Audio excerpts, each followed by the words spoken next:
நான் ஒரு நாள் ஒரு எங்கள் மாமா அத்தை வீட்டுக்கு நான் கூட்டிகிட்டு போயிருந்தேன் என் ஃப்ரெண்டை. அப்போ வந்து ஒரு 7வது 8வது நான் படித்தேன்னு வச்சுங்களேன். அப்போ சுரக்காய், பாவக்காய் இதெல்லாம் வந்து அப்போல்லாம் இயற்கையாக போட்டாவே நல்லா முளைச்சிக்கிட்டு வரும்னு பாருங்க.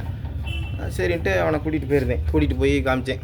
இதெல்லாம் எங்கள் மாமா விட்டுறா, இதெல்லாம் எங்கள் மாமா விட்டுறா, பாடுறா வாழை மரம்லாம் பாடுறா, காயெல்லாம் காய்ச்சிருக்கு அப்படின்ட்டு அப்படியே நான் பில்டப் பண்ணேன். ஆனால் அவனும் பெரிய சீட்டிங் பார்ட்டின்னு எனக்கு தெரியாமல் போச்சு. சரின்ட்டு எல்லாத்தையும் கூட்டிகிட்டு போயிட்டு அப்புறம் மறுநாள் வரையும் ஸ்கூலுக்கு போகிறேன். நாங்கள்லாம் ஸ்கூலில் உட்காந்துருக்கோம்.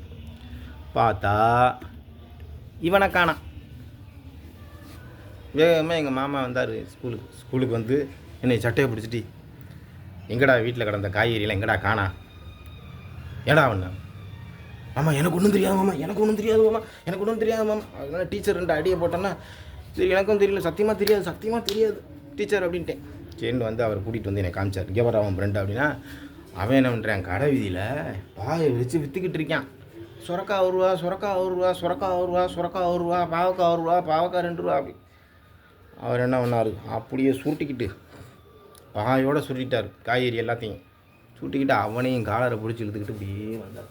ஸ்கூலுக்கு கூட்டிகிட்டு வந்தால் டீச்சரு அப்போ சொல்லவே வேணாம், இப்போ தான் அடிக்கிறதுக்கு பயப்படுறாங்க. அப்போல்லாம் சவட்டி எடுத்துருவாங்க.